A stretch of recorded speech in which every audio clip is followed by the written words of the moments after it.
Should you be logging your POTA hunted contacts?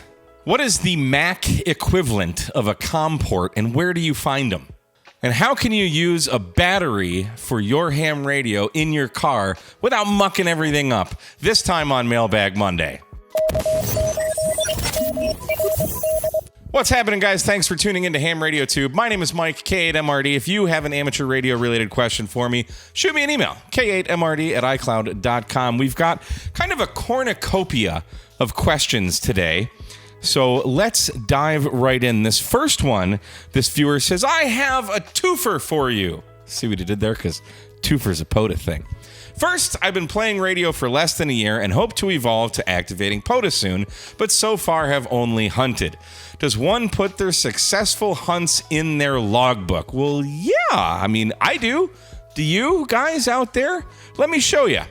So here's my logbook. This is my main logging software. Like, I use hammers out in the field. Everything gets put into this is Rumlog NG. It's only for Mac, so you Windows guys, tough luck. But right here, we can see I worked with my friend Carlos from Life at Terminal Velocity. He likes to jump out of airplanes and play ham radio. So this is the contact. I got him in 7214. And in the notes, I like to just put what park he was at, just so I know. So if I work a station again, so let's just say I type K9OL in, okay?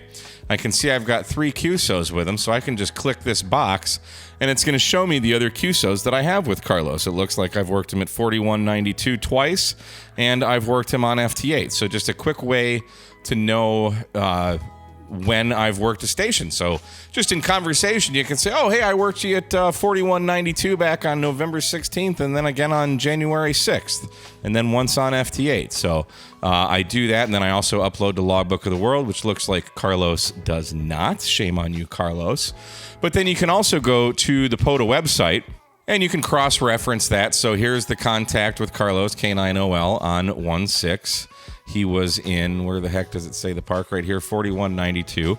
And you can just cross-reference it for that. So I do it because I want to see both the contacts in here, which only the activators upload the POTA log, but I also want it in my main logging software for just, Logbook of the World credit. And when I'm working other stations, I can have that information right in front of me that says, oh, I worked them on X a date and that kind of thing. So yes, I do log everything. Well, not repeater stuff, but yeah. And then what was your other question? Second, when you're activating POTA, are you using your cell phone as a hotspot for internet connectivity for the Evolve laptop? Would that be this Evolve laptop, the one that Frank, Tank Radio, broke? Or is something else happening? Thanks for all you are doing for amateur radio on YouTube. Your videos helped me to get general. Hey, that's awesome. I'm glad to hear that. That's fantastic. So yeah, I do generally use my cell phone as a hotspot to connect the internet when I'm using it, and I do it because of this. When I'm logging with hammers, you don't need the internet. You don't need it at all. But it's nice to have because, so let's say KG5AHJ. We're going to pick on Frank this episode. So there's Frank. So it automatically pops up their name, what state they're in, their QTH, their grid, all that stuff. So let's say I logged him, and now I can see, well, there's the QSO map. So between Houston and Dallas, there's where Frank is. So you're not going to get any of this stuff if you're not hooked up to the internet. Now you can go back and when you get home, you can click on this gear here and hit lookup for every single one of your contacts if you really want to have that map feature, but totally unnecessary. But yeah, it's just a nice thing to have when you pull up their name, like W8MSC, let's say. Oh, there's Mike. Hey, Mike in Michigan. Good to work you. Just so you have a name, but you certainly don't need it at all. But yes, when I can have internet, I definitely have it hooked up to the crap top solely for those reasons. So thanks for writing in. I hope that helps. And yeah, always log your contacts. Always. ABC, always be logging. Next, we've got another twofer. This viewer's writing in, I saw your Mac video, and here's my question. What is the Mac equivalent of PC COM ports? I have an iMac 24 and a MacBook Pro. They both have USB-C inputs, but I can't figure out how to interface to a transceiver. So, There's two things you need to do. First, download the Silicon Labs USB to UART driver. That does two things. One, that allows the flux capacitor to communicate with the DeLorean, which is what makes time travel possible. And B, it allows your radio to talk to your computer. Now, I am not a computer guy, but this is what has worked for me. So download that driver first. I'll leave a link in the description. Silicon Labs USB to UART driver. Just put it on your computer. Now, to find those COM ports, which they're not called COM ports on a Mac, go to your Launchpad and open up where you have Others. In Others, you'll see this thing called System Information. You want to click on that. And now we're going to scroll down to where it says USB. Now I have a bunch of USB hubs connected to my computer, so hopefully yours won't be this fragmented. But right here, this USB to UART bridge controller, if we click on that, here's where we can see my ICOM 7610.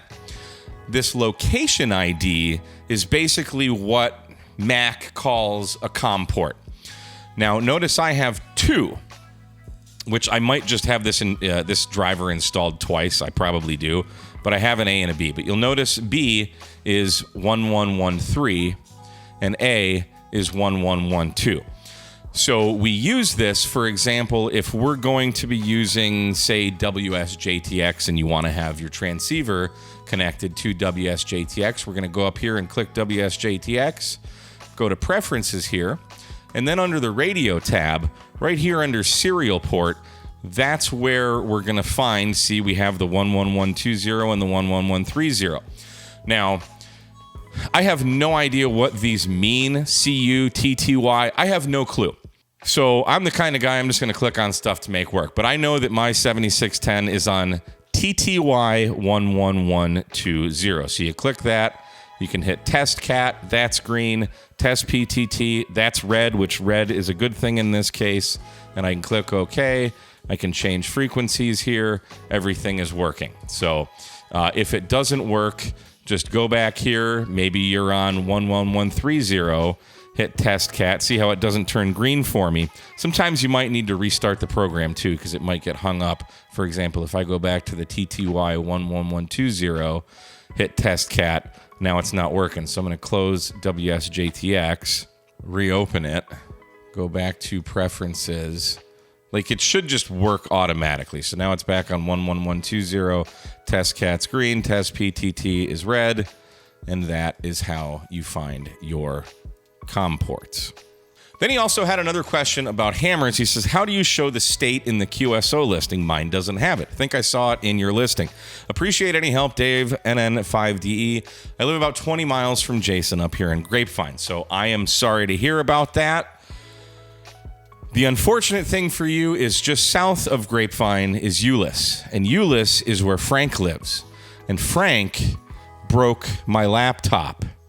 So run fast. Don't let Frank near your laptop. But to get to your question, it's very easy. Yes, I have the state right here. All you have to do is go up here to Settings, this expanded mode. See how mine is on? If you turn it off, now that stuff is gone. So go to Settings and turn on expanded mode, and you will have the state and the county and all that stuff right here in Hammers. And now you know the rest of the story. But wait, there's more. We still have one more question about batteries, which is one of my favorite topics. This viewer writes, I have a Mailbag Monday question for you.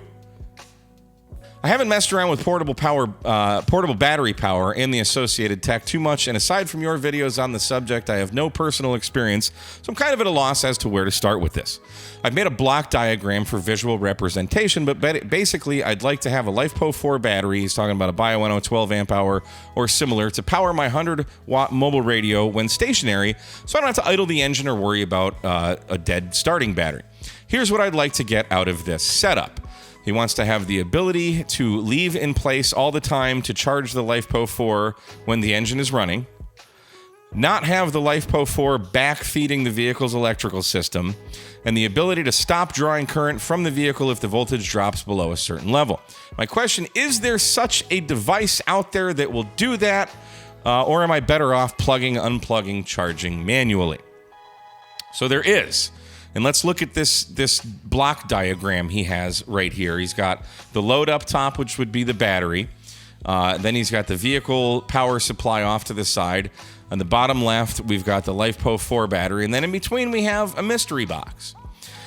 And would you believe that this mystery box exists if you head over to our friends at Gigaparts website and type in Epic Powergate?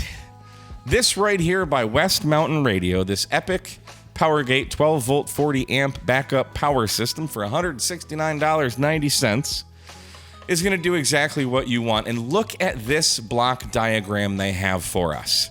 This looks exactly like your block diagram. So basically what this does, here's your battery. It's going to connect here. You got your load. You got your power supply, which is your car. This also has a solar function. This will do lead acid batteries and lithium iron phosphate. And if we go back here, if we read down in the description here, we can see programmed for different types of batteries, supports lead acid, lithium ion, can be programmed for vehicle use to suspend charging when the alternator is off. Battery charge suspension to eliminate current draw or charger noise for 30 minutes, whatever that means. And this is going to do exactly what you want. It is that thing. So pretty easy and very easy to wire up. Connect your battery there, connect your radio to that, and then connect your power supply, which would be however you're going to get from the alternator or the battery to this, but that's where you're going to connect it. But it's like programmable. Come on. Where did it say? Yeah, it can be programmed for vehicle use. So, like, this is exactly what you're looking for. Give Gigaparts a call or give West Mountain Radio a call if you have any other questions. But I think this should definitely solve your problem. It sounds like it does exactly what you want it to do. So there you go. Now you can have fun with batteries. Maybe not quite as much fun with batteries as... Was he eating the banana? He looks kind of stoned right now. The banana is filled with catnip, so maybe maybe he's going to have a timeout. Guys, if you have an amateur radio related question for me, shoot me an email, k8mrd@icloud.com. I'd love to hear from you. In the meantime, don't forget to like, share, and subscribe. My name is Mike, K8MRD. This is Ham Radio Tube 73, y'all. I don't see, is that Bill Shakespeare over there? Camera 1, camera 2. Camera 1, camera 2. Right, yes, it is I, DX Commander, your Lord, Mike, K8MRD.